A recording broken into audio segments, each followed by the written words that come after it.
इंशाल्लाह ये अरशद भाई का जो मामला है तशद्दुद वाला, ये बात ज़्यादा देर तक छुपी नहीं रहेगी। हम इस पे काम कर रहे हैं और भी बहुत सारे लोग काम कर रहे हैं। कुछ नामुकम्मल चीज़ें हमारे पास मौजूद हैं और कुछ चीज़ों का हम इंतजार कर रहे हैं। आप सबसे दरखास्त है कि आप लोग दुआ करें कि अल्लाह ताला हमें जो सच्चाई है वहाँ तक पहुँचने की तौफीक दे और वो जो चीज़ें मिसिंग लिंक्स हैं वो हमें मिल जाएं।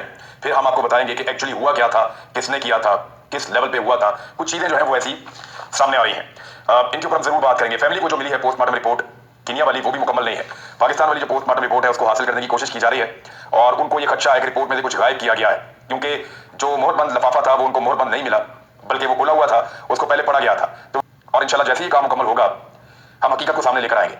हम 1 दर्जन के करीब लोग हैं, किसी एक को भी नुकसान पहुंचाने से कोई फायदा नहीं होगा। आप देखते जाइए। अब आपको याद होगा मरियम नवाज ने एक दिन क्या कहा था। मरियम नवाज ने एक दिन शहबाज शरीफ को कहा था और उसको गले मिलकर शहबाज शरीफ को उन्होंने कहा, और न सिर्फ कहा बल्कि उसको वायरल करवाया जानबूझकर। यानी मिलने के लिए आई, गले मिली और फिर एक जुमला कहा और उस जुमले को वायरल करवाया पूरी पाकिस्तान के अंदर नहीं पूरी दुनिया में जानबूझकर। मरियम नवाज के मुंह से क्या निकला था याद है आपको? मुबारक हो, आप इंटरनेशनल सादिक और अमीन हो गए हैं। मुबारक हो, आप इंटरनेशनल सादिक और अमीन डिक्लेयर हो गए हैं। यानी सादिक और अमीन डिक्लेयर होने का इनको इतना शौक है। पता है पूरी फैमिली को ये सादिक भी नहीं, अमीन भी नहीं है ना। ये इमानतदार है। जब जब पाकिस्तान के अंदर हुक्मरान बने तब तब इन्होंने अपनी जायदाद को मल्टीप्लाई किया। और ना ये सादिक है क्योंकि ये झूठ बोलते हैं हमेशा।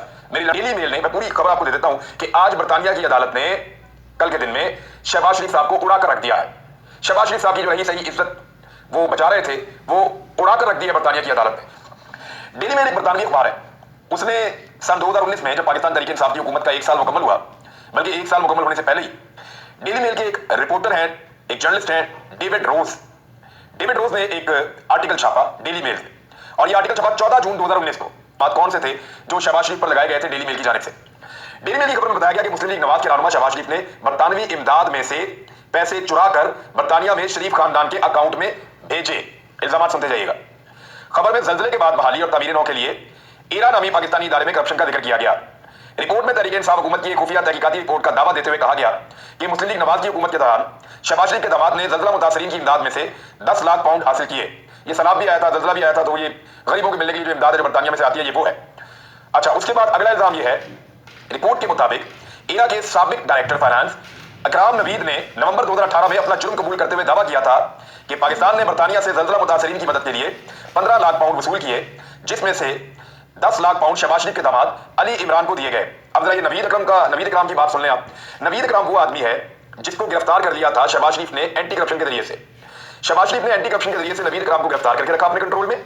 फिर इनकी वाइफ को भी गिरफ्तार कर लिया, क्योंकि शहबाज शरीफ का दामाद इनके घर आता जाता था अपनी बीवी के साथ, शहबाज शरीफ की बेटी के साथ। तो इससे पहले कि ये लोग नाम लेते और बताते कि अली इमरान को हमने ये सारा कुछ दिया है, शहबाज शरीफ ने अपने दौरे हुकूमत में अली इमरान को अपनी बेटी को बचाने के लिए और अपने आप को बचाने के लिए इरा का जो फाइनेंस डायरेक्टर फाइनेंस था अकरम नवीद, उसको गिरफ्तार कर दिया। 15 लाख पाउंड वसूल किए, जिसमें से 10 लाख पाउंड शहबाज शरीफ के दामाद अली इमरान को दिए गए। रिपोर्ट के मुताबिक ये रकम पहले बर्मिंघम भिजवाई गई और उसके बाद उसे शरीफ खानदान के अकाउंट में डाला गया। रिपोर्ट में साबिक वज़ीर-ए-आज़म इमरान खान के मामले खुसूसी बराए एहतसाब शहजाद अकबर का बयान भी शामिल किया गया, जिसमें उन्होंने दावा किया हमारी तहकीकाती टीम ने बड़े पैमाने पर मनी लॉन्ड्रिंग के शवाहिद इकट्ठे कर लिए हैं। मनी लॉन्ड्रिंग ज्यादातर बरतानिया में की गई है। तहकीकाती रिपोर्ट का हवाला देते हुए डेली मेल की खबर में कहा गया था कि साल 2003 में शहबाज शरीफ के पास सिर्फ 1.5 लाख पाउंड थे, जबकि साल 2018 में उनके एहसास से बढ़कर 20 करोड़ पाउंड हो गए थे पास। और वो क्यों दिया था और क्या काम लिया गया था, ये भी खबर मेरे पास है। तो अली इमरान वाला जो पूरा मामला था, जिसमें अकरम नवीद से पैसा लेकर जो बेचारे गरीबों के लिए बरतानिया से आया था, उसको वापस बरतानिया मनी लॉन्ड्रिंग कर दिया गया और उस पैसे को बाद में शरीफ खानदान के अकाउंट में डाला गया। ये थी डेली मेल की खबर। जी 14 जुलाई 2019 को शहबाज शरीफ ने कानूनी नोटिस भिजवाया था। डेली मेल के खिलाफ कानूनी चाराजोई का फैसला किया है। खुद साख्ता और गुमराहकुन खबर इमरान खान और शहजाद अकबर की ईमा पर छापी गई है। हम इन दोनों हजरात के खिलाफ भी कानूनी चाराजोई करेंगे। वैसे इमरान खान साहब, आपको अभी मेरी जानिब से किए गए 3 हद तक इज्जत के दावों का जवाब भी देना है। ये शाम 6:31 पे 14 जुलाई 2019 को शहबाज शरीफ साहब ने इसके ऊपर दावा कर दिया। अब ये केस चलता रहा अदालत में। पहले तो डेली मेल ने कहा नहीं जी नहीं, ये जो शहबाज शरीफ कह रहे हैं कि मेरी हद तक हुई है इस खबर से, तो इस खबर से हमें लगता है कि जो अल्फाज इस्तेमाल किए गए हैं उनमें शहबाज शरीफ की हद तक इज्जत नहीं हुई, ना उनके दामाद की हद तक इज्जत हुई है। ये केस इस बात के ऊपर चल रहा था कि हद तक इज्जत हुई है या नहीं हुई। तो बाद में अदालत ने यह फैसला दिया, जिसमें अदालत ने कहा कि जो अल्फाज खबर के अंदर इस्तेमाल किए गए हैं अगर वो गलत हैं तो हद तक इज्जत हुई है। यानी जो अल्फाज इस्तेमाल किए हैं उससे एक आदमी को वो डिफेम तो होता है, उसको नुकसान तो होता है। लिहाजा शहबाज शरीफ साहब ने जो 13 सवालात एतराजात उठाए हुए हैं इस अदालत के अंदर डेली मेल के ऊपर, डेली मेल को उन 13 एतराजात का अब जवाब जमा करवाना पड़ेगा। तो शहबाज शरीफ साहब ने, मरियम नवाज ने, सबने, उनके मीडिया ने पहला राउंड जीत लिया, हम कामयाब हो गए, शहबाज शरीफ इंटरनेशनल सादिक और अमीन डिक्लेयर हो दिसंबर 2021 का। तो डेली मेल ने मजीद 1 महीने का टाइम मांगा और उन्होंने कहा जी कि पाकिस्तान से सबूत लाने में हमें थोड़ी दिक्कत हो रही है, हमें 1 महीना और दीजिए, हम आपको सबूत देते हैं। फिर जनवरी 2022 में, इसी साल जनवरी में डेली मेल ने एक जवाब जमा कराया 50 सफों पर, जिसमें सफा नंबर 7, 8, 9 ऐसे वो सफे हैं जिनमें बकायदा ट्रांजेक्शन का रिकॉर्ड उन्होंने बताया कि किस अकाउंट में कैसे पैसे गए, वहां से किस अकाउंट में गए, वहां से किस अकाउंट में गए, और फिर वो पैसे बर्तानिया कैसे आए, बर्मिंघम में कैसे पहुंचाए गए, और फिर शरीफ खानदान के अकाउंट में कैसे आ गए। डेली मेल ने वो सारा कुछ मुहैया कर दिया और वो सारी चीजें दे दी जो शहबाज शरीफ साहब ने 13 एतराजात किए थे। जब वो सारी चीजें आ गई और लॉयर से देख ली और शहबाज शरीफ साहब को पता चला कि उनकी चोरी पकड़ी गई है, तो साथ ही शहबाज शरीफ साहब ने डिलेइंग टैक्टिक शुरू कर दिए और अदालत में स्टे के लिए दरखास्त डाल दी कि जनाब ये अदालत इस केस का फैसला ना दे। पहले जाकर खुद केस किया, पहले जवाब मांगा, जब जवाब आ गया तो बजाय उसके ऊपर अपने केस को स्टैंड करने के शहबाज शरीफ साहब दौड़ गए। उन्होंने कहा ये अदालत इस केस का फैसला ना दे, और उसके लिए ये पुलिस इस्तेमाल की कि अगर इस अदालत ने इस केस का फैसला दिया तो शहबाज शरीफ साहब के पाकिस्तान में केसेस चल रहे हैं, ये फैसला उन केसेस के ऊपर असरअंदाज हो जाएगा। कह रहे थे कि डेली मेल के वकील जो है वो ताखीरी हरबी इस्तेमाल कर रहे हैं, लेकिन उन्होंने लाकर एक तफसीली जवाब जो 13 एतराजात थे उनका जवाब देते हुए 50 सफों का जमा करवा दिया और सारा रिकॉर्ड दे दिया। एक एक चीज उन्होंने बता दी जो खबर में छपी हुई थी। उन्होंने कहा ये सारे सबूत पढ़ लो इनको, और अब आ जाए शहबाज शरीफ साहब मैदान में।